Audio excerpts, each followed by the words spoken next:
precision, flashing your favorite point of view.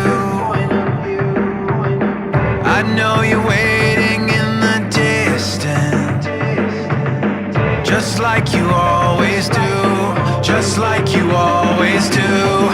Already pulling me in, already under my skin, and I know exactly how this ends. I let you cut me open just to watch me bleed. Gave up who I am for who you wanted me to be. Don't know why I'm hoping for what I won't receive. Falling for the promise of the emptiness machine. The emptiness machine.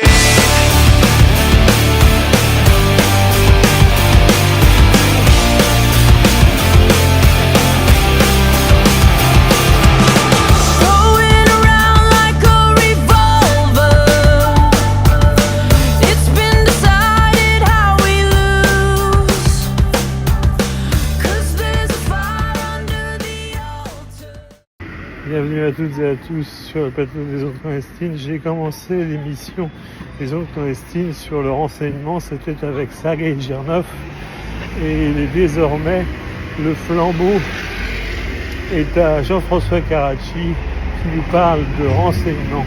Écoutons-le. J'ai regardé le film J'accuse avec Jean Dujardin qui retrace, qui relate la tragédie de Dreyfus. Et j'ai trouvé ce film extrêmement intéressant et les premières scènes extrêmement intéressantes. Quand le ministre de la Guerre dit à Jean Dujardin que le renseignement et la politique, c'est la même chose. Que le renseignement est de nature politique et que la politique, ce n'est que du renseignement, ce n'est que de l'information. Qu'elle soit extrêmement restreinte, où le droit d'en connaître n'est dédié qu'à quelques-uns, ou au contraire, que le droit d'en connaître est dédié à un grand nombre. Le Point a sorti un article il y a quelques heures dont le titre c'est « Le renseignement n'a jamais été autant politisé, autant politique ». Non, le renseignement est destiné aux politiques, aux représentants politiques dans une république, bien sûr, que ce soit un président, des préfets, sénateurs, députés, maires. Les maires ont le droit, ont accès au renseignement territorial de leur localité, etc., etc. S'agissant pareil d'une royauté, par exemple, le MI5 et le MI6 sont au service de la couronne britannique avant d'être au service des Britanniques. Il faut le savoir, c'est constitutionnellement le cas. La couronne britannique, par exemple, ne peut pas attaquer en justice la famille royale. Ça n'existe pas, ça n'est pas dans les lois anglaises, et c'est prévu comme ça. C'est pour cela, d'ailleurs, que le prince Andrew a été destitué de ses titres, parce que rien d'autre n'était possible. Après, si le prince Andrew n'est plus prince Andrew, mais devient Andrew Mountbatten, peut-être là, en tant que justiciable devenu lambda, il sera possible de le juger devant une cour britannique de common law, mais je ne suis pas certain que son frère le laisse faire. L'histoire de la couronne britannique actuellement est de ces turpitudes qui ne sont en fait qu'un bis repetita permanent. Élisabeth II est devenue reine parce que son oncle était fou et que son père était amoureux d'une artiste, on va dire ça comme ça, américaine, dont acte. Mais vouloir absolument surfer sur la vague en disant que, par exemple, le Point parle des histoires russes, encore et encore, en expliquant ceci, en expliquant cela. Non, le renseignement et la politique ont toujours été étroitement liés parce que le renseignement nourrit la politique et la politique fait vivre le renseignement. La loi même, les lois qui organisent le renseignement, qui permettent ou qui interdisent le processus de renseignement, que ce soit en France ou ailleurs, puisque chaque pays a sa façon de fonctionner, Le faire du renseignement en Italie n'est pas du tout identique à faire du renseignement en France ou faire du renseignement en Angleterre ou en Roumanie. Les lois ne sont pas les mêmes, les élus ne sont pas les mêmes, euh, et la façon dont le politique va aussi, lui, gérer le renseignement n'est pas la même. En Italie, il est historiquement connu que la République italienne, depuis 1860-70, les services de renseignement dédiés au président de la République et au président du Conseil italien, donc Premier ministre, qui pour la première fois a été une femme sous Giorgia Meloni, à mon grand étonnement, le renseignement avait pour essentielle activité de surveiller les grandes familles mafieuses et les grandes familles aristocratiques, parce que l'aristocratie italienne n'a pas aimé perdre ses privilèges. On le voit avec Emmanuel de Savoie qui souhaite devenir roi d'Italie. Moi aussi, je souhaite devenir roi d'Italie, puisqu'étant un Bourbon d'Italie, par ma mère, ma grand-mère, puisque je suis le petit-fils d'Anne de Bourbon-Parme et le fils de Marguerite de Roumanie et de Bourbon-Parme, eh bien, ce sont des droits réels que j'ai, qui ne me sont pas disputés, qui ne me sont pas critiqués. Lorsque j'ai fait une large communication dans la presse roumaine notamment, mais aussi que Ion Codja, sénateur roumain, a affirmé que j'étais un Bourbon d'Italie parce que fils de Michel et fils de l'une de ses filles, eh bien, la famille royale n'a pas contre-argumenté. D'ailleurs, M6 s'est retrouvé très embêté parce que le maître de la maison royale de Roumanie, qui est un avocat anglais, eh bien, à l'époque, a dit à M6, nous sommes dans l'impossibilité de vous aider à répondre à la question de qui est Jean-François Carracci. Nous ne vous dirons pas qui fait partie de la famille, nous ne vous dirons pas qu'il n'en fait pas partie. Eh bien, nous sommes au cœur du renseignement. La maison royale de Roumanie, dont l'avocat, le représentant légal était un avocat anglais, choisi par mon père, qui connaissait tous les secrets de mon père, ne m'a pas fait de procès et n'a pas voulu répondre à la presse internationale de savoir qui j'étais. Il n'a pas dit que j'étais fou, il n'a pas dit que j'étais un menteur, il n'a dit qu'il n'était pas possible pour lui qu'il réponde à cette question et que j'étais un sujet majeur. D'ailleurs, quand Sophie de Roumanie est interrogée par M6, elle dit « Je ne souhaite pas répondre à cette question, laissez-moi tranquille avec ça ». Intéressant, n'est-ce pas? Quand on sait que la confrérie du 500 a récupéré des tests ADN faits en prison pour être sûr que j'étais bien le fils de Michel, et que les services de renseignement suisses, roumains et italiens et français ont eux aussi récupéré mon ADN.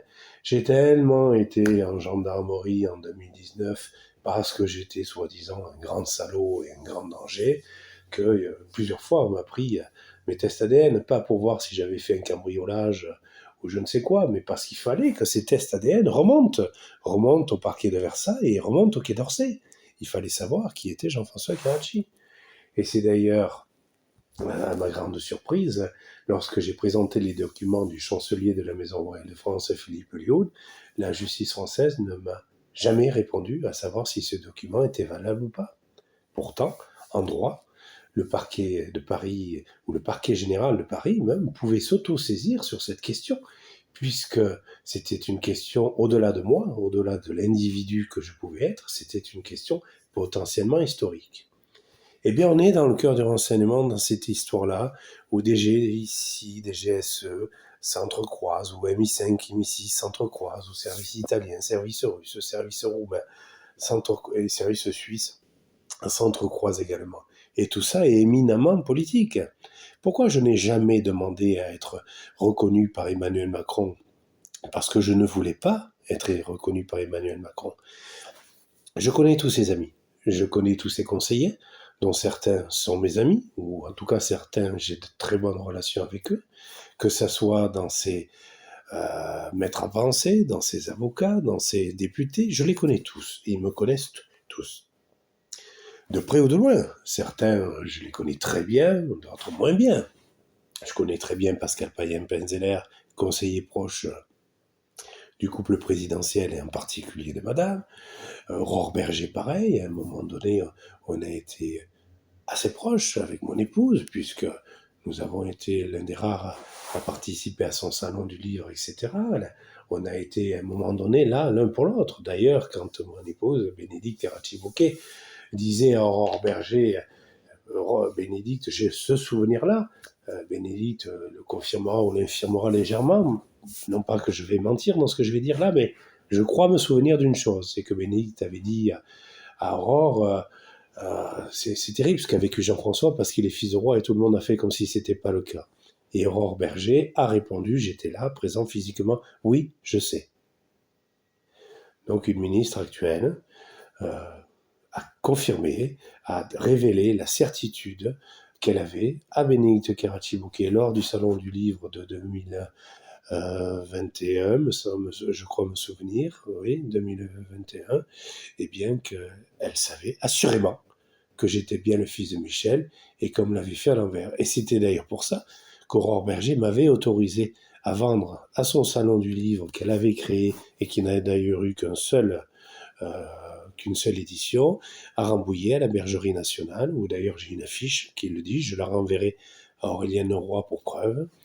Eh bien, dans le livre « Quand Dieu va confesse », eh bien, il a expliqué avec maintes détails certaines choses qu'Aurore Berger, bien sûr, acceptait que je vende publiquement sous sa protection, grâce à elle, puisqu'on venait de sortir le livre.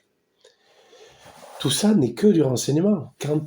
C'est ce que j'expliquais, moi, François-Joseph Erracchi, je ne lui en veux pas de certaines choses. Je ne lui en veux pas d'avoir agi comme un homme du renseignement italien, puisque c'est un homme du renseignement italien, dont le père était un homme du renseignement italien.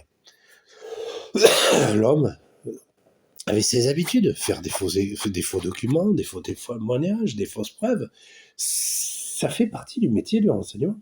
Les gens du renseignement sont amenés à mentir, à tricher, à voler, à produire des faux documents, à se faire passer pour des professions qu'ils n'ont pas, même certaines réglementées, pour aller accrocher du renseignement utile à l'État qui les embauche au nom de l'intérêt supérieur de l'État auquel ils appartiennent. Et par contre, parfois, quand ces hommes, ces femmes se font prendre, eh bien, les services de renseignement ne les soutiennent pas. Parce que derrière, il se reste des décisions politiques. Dès l'instant où vous avez un ministre qui est choisi en permanence, droite-gauche, d'extrême droite, d'extrême gauche, du centre, pour des raisons politiques, eh bien tout le renseignement que ce ministre va collecter du fait qu'il est ministre, eh bien ne sera pas décidé de la même manière, ne sera pas absorbé de la même manière, si cette personne est un homme ou une femme, de droite, de gauche, catholique, protestant, orthodoxe, juif, musulman, bouddhiste, mormon, sataniste, parce que le renseignement est politique, mais surtout le renseignement n'est que subjectivité. Et le renseignement n'est que intérêt.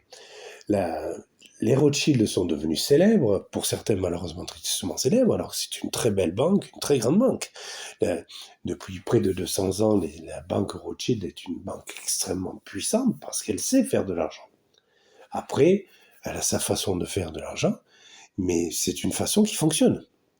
Comment est née initialement la fortune du réseau bancaire Rothschild? En pariant sur une fausse information, sur un faux renseignement, pendant la guerre de 1870. Et même un peu avant, à la fin de l'époque napoléonienne.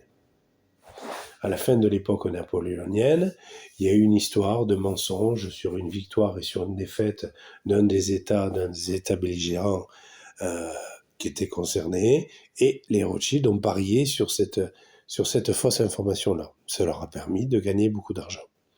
Eh bien, c'est ce renseignement-là, de nature politique, militaire, étatique, a permis de faire de l'argent. Parce que ce n'est que ça.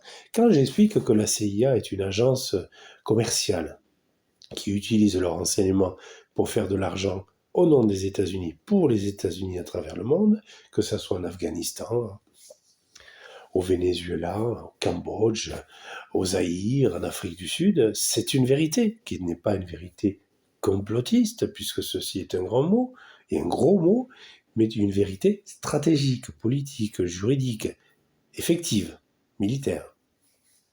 Donc voilà, Le Point, parmi d'autres journaux, moi j'ai rien contre Le Point, mais il est toujours pénible, quand on a l'expérience d'un sujet, de lire des titres, mais aussi des contenus d'articles à l'air accrocheurs, qui au final sont écrits par des gens parfois brillants, et parfois qui ont l'air brillants, mais qui derrière sont très ternes. Et oui, l'émission Les Ondes Clandestines, c'est terminé pour ce soir. Merci de nous avoir suivis encore très nombreux sur cet épisode consacré au renseignement et à la politique, qui sont deux domaines inévitablement liés, inextricablement liés, je dirais. Et je vous dis à très bientôt sur le plateau des Ondes Clandestines. Bonne soirée.